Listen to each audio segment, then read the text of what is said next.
आज के वीडियो में बिना बिजली के कपड़े इस्त्री करने के 2 से 3 तरीके मैं आप लोगों के साथ शेयर करूंगी। काम तो सभी हाउसवाइफ करती हैं, लेकिन कुछ टिप्स को फॉलो करके अगर घर के काम किए जाएं तो वो काम जल्दी भी हो जाते हैं और आसान भी होते हैं। तो ऐसे ही कुछ टिप्स मैं आज आप लोगों के लिए लेके आई हूँ। अस्सलाम वालेकुम, कैसे हैं आप सब लोग? उम्मीद है कि सब लोग ठीक होंगे। तो इस तरह के जो खाली पाउचेस होते हैं हम लोग फेंक देते हैं, जो कि हमारे किसी काम के नहीं होते। लेकिन आज मैं इनका इस्तेमाल आपको दिखाऊंगी तो आप देखेंगे कि ये पाउचेस आपकी कितने बड़े बड़े मसले हल कर लेंगे। तो इस तरह का खाली पाउच मैंने ले लिया है। मैं अक्सर ऐसे पाउचेस रख लेती हूँ, जब भी ज़रूरत होती है उसको इस तरह से काटती हूँ और इसको मैं एज अ फ़नल यूज़ करती हूँ अपनी ऑयल बॉटल्स को रिफ़िल करने के लिए। इस तरह की फ़नल अगर आपके पास ना हो तो इससे ये होता है कि जब हम ऑयल बोतल में रिफ़िल करते हैं तो आधा ऑयल नीचे गिर जाता है, जिससे आपका काउंटर टॉप भी गंदा होता है और आपके हाथ वगैरह भी गंदे हो जाते हैं।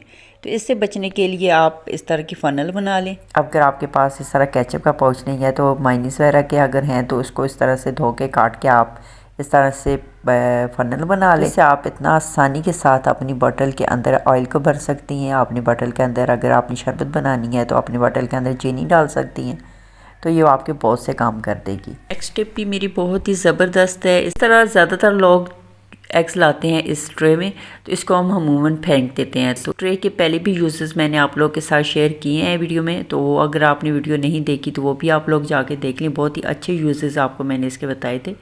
इसके अलावा आप इस तरह से इसको काट लें और अपने मोबाइल का स्टैंड बना लें। किचन में काम करते हुए आपको बहुत ही आसानी होगी। इस तरह से मोबाइल इसके ऊपर बहुत अच्छी तरह से फिक्स हो जाता है, या फिर आपके बच्चे अगर यूज़ करते हैं तो टेबल में इस तरह से रख सकते हैं। नेक्स्ट टिप भी मेरी बहुत ही ज़्यादा यूज़फुल है आप लोगों के लिए, तो इसको आपने फुल वॉच करना है। इस तरह से कोई सा भी आप गत्ता ले लें, तो अगर मज़बूत मिलता है तो फिर तो बहुत ही अच्छी बात है, अगर इससे पतला मिलता है तो भी काम चल जाएगा। तो इस तरह से जिस तरह से मैं निशान लगा रही हूँ आप लोगों ने बिल्कुल इस तरह से इसके निशान लगाने हैं। इसकी जो खुली साइड है आपने वहाँ से इसको निशान लगाने शुरू करने हैं। तो बिल्कुल इस तरह से आपने मार्कर के साथ निशान लगा लेना है ताकि आपको काटने में आसानी रहे। अब इसको मैं यहाँ से कट कर लूँगी। तो इस काम के लिए आप शूज़ के डिब्बे का जो ऊपर का ढक्कन होता है वो भी यूज़ कर सकते हैं। वो थोड़ा सा पतला होता है, लेकिन उससे हार्ड अगर आपको मिल जाता है तो फिर आप वो वाला यूज़ कर दें। अदरवाइज़ ये जो डिब्बे होते हैं शूज़ के वो तो हर एक घर में होते हैं, तो आप उसके साथ भी काम चला सकती हैं। तो इस तरह से मैं इसको काट रही हूँ, तो आप लोगों ने बिल्कुल इसी तरह से काटना है और ये काट के जो चीज़ बनेगी ना तो आप खुद हैरान रह जाएंगी कि इतना अच्छा इसका यूज़ है। तो इस तरह से मैंने ये देखें काट ली है। ये इतना अच्छा मोबाइल का स्टैंड बन चुका है, तो आप जब भी अपने किचन में काम कर रही हो या फिर बच्चे खाना खाते हुए मोबाइल देखते हैं तो इस तरह से रखें, बिल्कुल भी ये नहीं हिलता। बहुत ही अच्छी तरह से इसके ऊपर फिक्स हो गया है। तो जो आपके साथ मैंने एक्स्ट्रे के साथ स्टैंड बनाया है वो भी अच्छा है, लेकिन उससे बहुत ज़्यादा बेहतर ये वाला है। तो इसको आप इस तरह से रख सकती हैं। इसके अलावा आप इसको दूसरी तरह से भी रख सकती हैं, लेकिन उसको रखने से पहले आपने इसके ऊपर रबर बैंड लगाना है ताकि इसका मुंह जो है वो थोड़ा तंग हो जाए और मोबाइल रखने में आसानी रहे। तो इस तरह के स्टैंड मैं बना लेती हूँ। जब भी मेरे पास इस तरह का गत्ता होता है तो मैं ये स्टैंड बना लेती हूँ ताकि ये बच्चों के काम भी आ सके और मेरे अपने काम भी आ सके। तो बहुत ही आसान, बनाना भी आसान है और फ्री ऑफ कॉस्ट है। जो गत्ता हम बिल्कुल भी इस्तेमाल नहीं करते, फेंक देते हैं, तो उससे आप छोटी छोटी घर की चीज़ें बनाएं जो कि आपके काम भी आ जाएंगी और आपके काम को आसान भी बना देंगे। नेक्स्ट मेरी टिप है ब्रेड को लेके। ब्रेड जब भी हम लाते हैं, इस्तेमाल करते हैं और जो बच जाती है उसको जब हम इस तरह से रखते हैं तो ये ऊपर से हार्ड होनी शुरू हो जाती है। तो आप इस तरह से शॉपर को घुमाएं और घुमाने के बाद आपको ऊपर जो हिस्सा होता है शॉपर का उसको आप इस तरह से उल्टा ब्रेड के ऊपर कर दें, जिस तरह के मैं कर रही हूँ। और इस तरह से ये शॉपर खुलेगा भी नहीं और ब्रेड आपकी इस शॉपर के अंदर महफूज रहेगी, हार्ड भी नहीं होगी। नेक्स्ट स्टेप है मेरी इस्त्री की तार को लेके। तो इस तरह जब इस्त्री की तार ख़राब होती है तो इसके ऊपर टेप लगाने की ज़रूरत पड़ती है। तो जब हम टेप लगाते हैं तो वो कहीं से मोटी और कहीं से पतली होती है और ठीक तरह से नहीं लगती और बहुत ज़्यादा टेप भी इसके ऊपर लग जाती है। तो आज मैं बताऊंगी कि आपने किस तरह से इसके ऊपर टेप लगानी है। टेप के एक सिरा आप पकड़ लें और जिस तरफ आपने टेप को लपेटना है उस तरफ से आपने इस तरह से टेप लगा लेनी है। ये देखिए इस तरह आप जब लगाएंगे ना तो आपकी टेप कम भी लगेगी और अच्छी तरीके से ये पूरी तार पे लग भी जाएगी।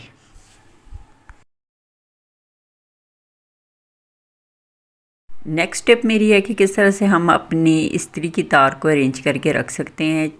अगर इस्त्री की तार को हम इस तरह खुला छोड़ देते हैं तो वो बहुत जल्दी ख़राब हो जाती है। तो इसको हमने किस तरह से अरेंज करना है, तो यहाँ पे मैंने ले लिया एक बोतल का ढक्कन।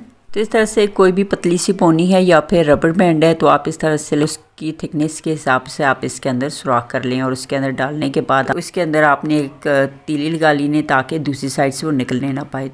तो ये बहुत ही अच्छा सा टूल आपका तैयार हो चुका है। इसके साथ आप अपनी इस्त्री की तार को बहुत अच्छी तरह से मैनेज करके रख सकते हैं। तो इस तरह से आपने अपनी तार को फोल्ड करने के बाद ऊपर इस तरह से लगा लेना है, तो ये तार जगह जगह नहीं पड़ी रहेगी, या फिर आप इसको इस तरह से इसके हैंडल के ऊपर भी सेट कर सकते हैं। तो अब आते हैं सबसे मेन टिप की तरफ कि किस तरह बिजली ना होते हुए भी हम अपने ढेर सारे कपड़े इस्त्री कर सकते हैं। तो इस तरह से मैंने चूल्हा जला लिया है, इसके ऊपर मैंने एक ढक्कन रख दिया। आप भी कोई सा भी अपनी देगचे वगैरह का ढक्कन रखते हैं और उसके ऊपर रखते हैं इस्त्री।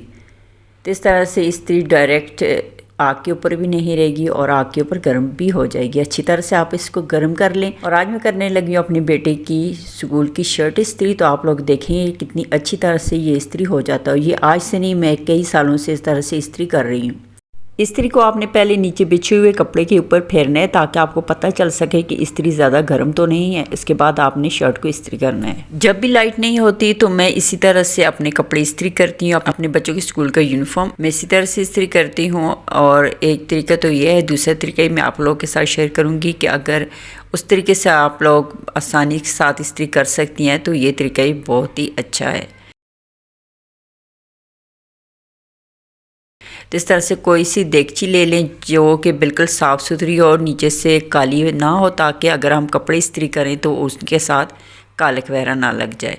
तो इस तरह से आपने चूल्हे के ऊपर इसको अच्छी तरह से गर्म करना है। पानी डाले बगैर भी आप इसको इस्त्री कर सकती हैं। अगर पानी डाल के करेंगे तो पानी को आपने बॉयल आने देना है और पानी इतना ही डालना है कि जितना इस्त्री करती हो वो गिरे ना। तो आधे से कम देगची आपने पानी से भरनी है। शर्ट के अभी मैं स्लीव्स इस्त्री करके आपको दिखाती हूँ कि किस तरह से ये स्लीव्स इस्त्री होंगे। तो मैं जो इस्त्री करती हूँ वो बिना पानी डाली मैं देगची को गर्म करके तो इस्त्री करती हूँ, उस तरह से बहुत अच्छे से हो जाती है। लेकिन पानी डाल के अगर आप करेंगे तो ये जो देगची है काफ़ी टाइम गर्म रहेगी। इसको भी आपने पहले नीचे बिछे हुए कपड़े के ऊपर फेरना है ताकि आपको पता चले कि ये बहुत ज़्यादा गर्म तो नहीं है। फिर उसके बाद आपने शर्ट वगैरह इस्त्री करनी है। तो ये तरीका ही बेस्ट है। दोनों तरीके ही बहुत अच्छे हैं। जो तरीके भी आपको आसान लगे आप उस तरह से बिना बिजली के इस्त्री कर सकते हैं। तो आज की वीडियो यकीनन आप लोगों को बहुत ही पसंद आई होगी। वीडियो अगर पसंद आई है तो वीडियो को लाइक करें, चैनल को सब्सक्राइब करें। फिर मिलते हैं इस तरह से बहुत ही यूज़फुल सी टिप्स एंड ट्रिक्स के साथ। ओके जी, मुझे दें इजाज़त। अपनी दुआ में याद रखें। अल्लाह हाफिज़।